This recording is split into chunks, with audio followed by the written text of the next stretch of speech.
Hi.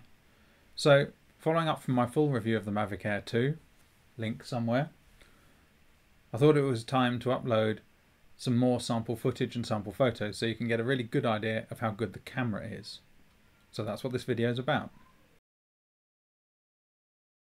Firstly, let me explain the t-shirt. If you can see it, you're probably watching in high enough definition to get a good idea of the quality of the footage. So this is a t-shirt I was bought which has a measure showing how far my beard has grown. Even if I hold it right up, I've only got down to sea captainly. Okay, that's not what you're here for, fair enough. We're here for the footage and for the stills and to talk about the quality of the camera. So that is what I'm going to be giving most of the screen to. So the most exciting feature for many, is 4K at 60 frames per second, which puts the Mavic Air 2, at least in that sense, above any other Mavic. Even the Mavic 2 Pro only manages 30 frames a second at 4K. Why is 60 frames per second important? In a way, it isn't. In YouTube, you're sort of encouraged to upload video at 30 frames per second. Gamers, who often have a very technical outlook, just want the highest possible frame rate. The highest possible frame rate proves that they have a powerful graphics card, and maybe in their imagination makes the world seem more real. But most photographers know that that's not quite true. If you're into photography, videography, you understand that part of what's going on is about perception, about years of understanding built from a language where we see footage at 24 frames a second in the cinema and where we see things at either 50 or 60 frames per second but interlaced on the TV, or these days on high definition 25 or 30 frames a second. And that's why 30 frames a second is what YouTube want you to get. So 60 frames per second seems like twice as many as you need. It's just more data, right? Well, yes, because you can then halve the speed for great slow motion effects without there being any of the judder you'd associate. It's really good for action. The Mavic Air 2 is also capable of getting up to 240 frames a second, 120 or 240, which is quarter speed and eighth speed, played back at normal, if you see what I mean, at standard high definition, 1080p. The concerns are that obviously when you have a higher shutter speed, then the footage might look more grainy. But I have to say, to my eye, the 4K 60 frames per second footage looks great when you end up reducing it to 30 frames a second or other frame rates, and it looks great just as it comes out of the camera.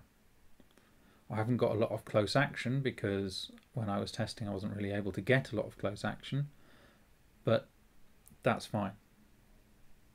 The Mavic Air 2 also offers an HDR mode. Now there are two kinds of HDR. There's HDR where you're shooting 10-bit, or you're actually getting a higher amount of information which you can then post-process, or here where the HDR processing is only done on board on the drone.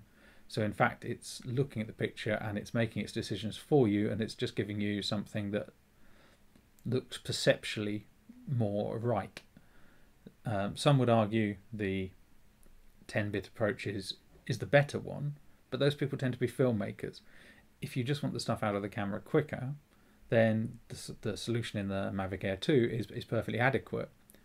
Sadly, by the time this feature was enabled, when I tested it, the weather had sort of provided its own solution to HDR, which is slightly cloudy skies. HDR is a really great solution for high contrast scenes where you've got some bright sunshine and clouds and then you've got areas of shade.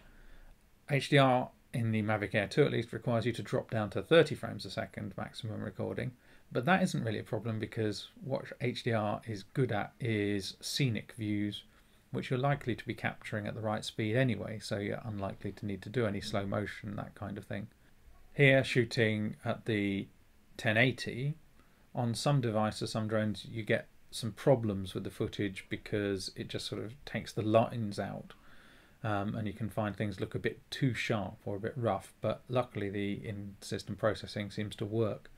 So at 120 and at 240 frames per second, there's not really anything to worry about. You can use that footage straight away.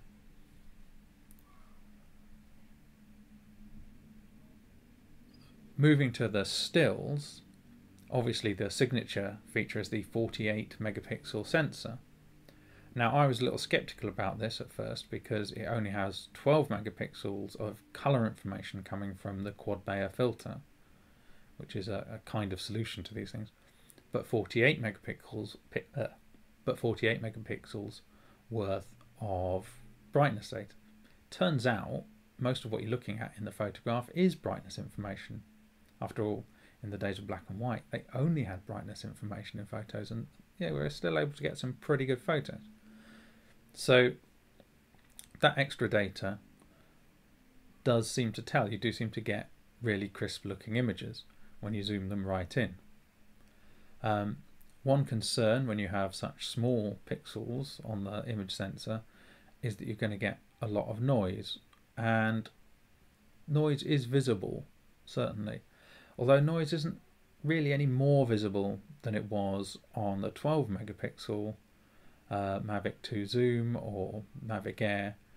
So it seems that something in the processing is going right, and even if you take it over into and use the raw file, then there doesn't seem to be too much trouble there either. Noise wise, it's the same. It's, of course, it's a bit noisy, it's a smaller image sensor, but it's certainly a lot better than you might imagine.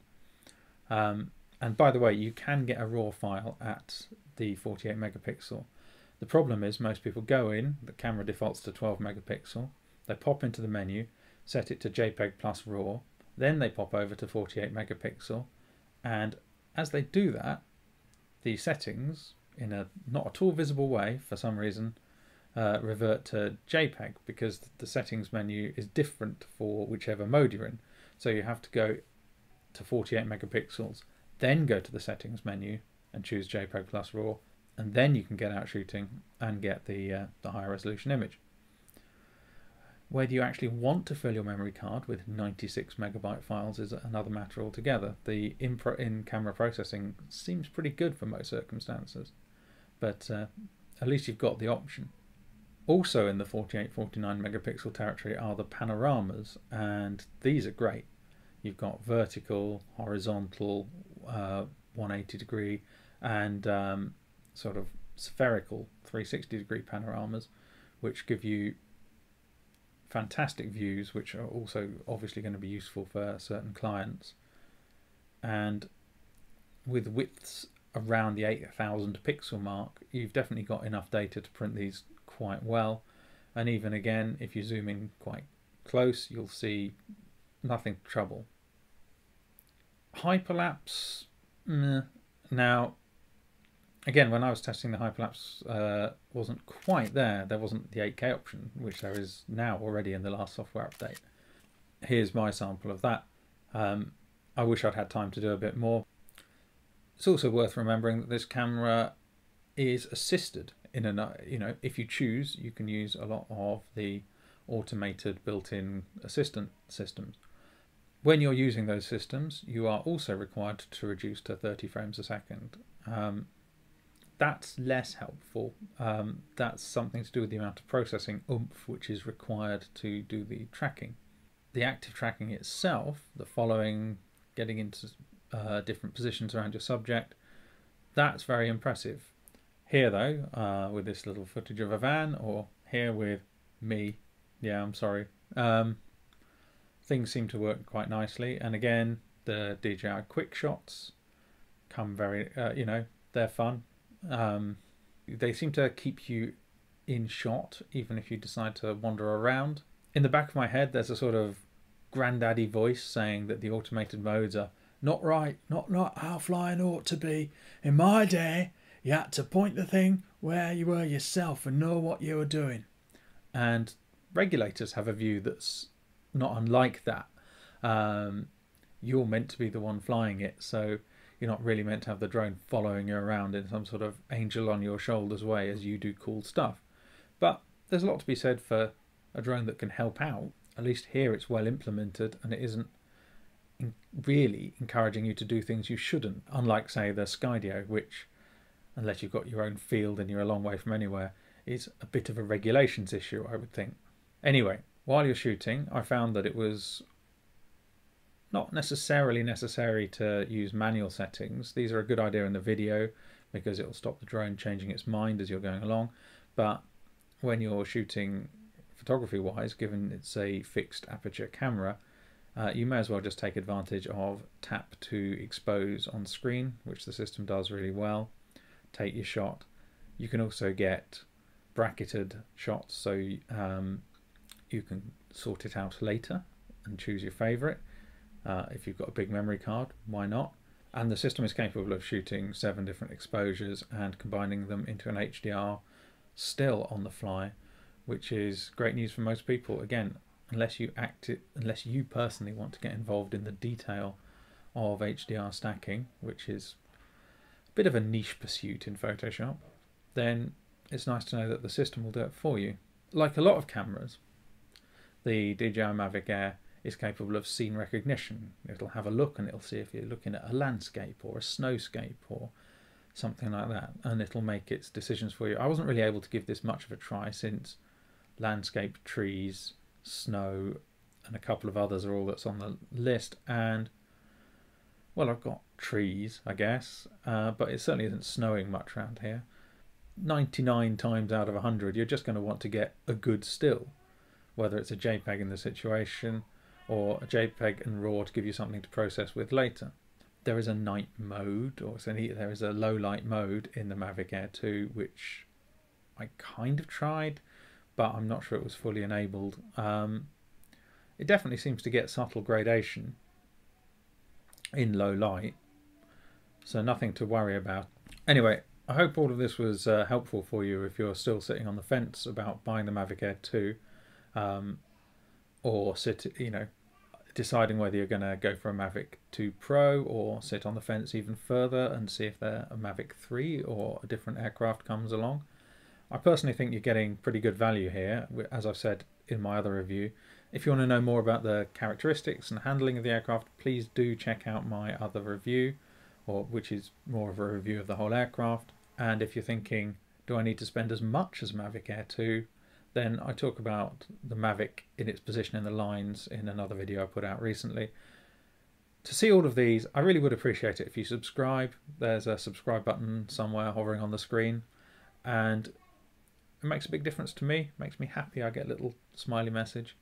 And if for some reason I may have tempted you over into buying one of these things, then of course it makes me amazingly happy if you choose to do so via one of the links in below. They take you to the DJI site, they show you the standard prices, but I personally get a tiny little bit of the amount you spend. You spend the same amount, but some of it comes to me. So anyway, thank you so much for watching. I do appreciate it. Have a great day.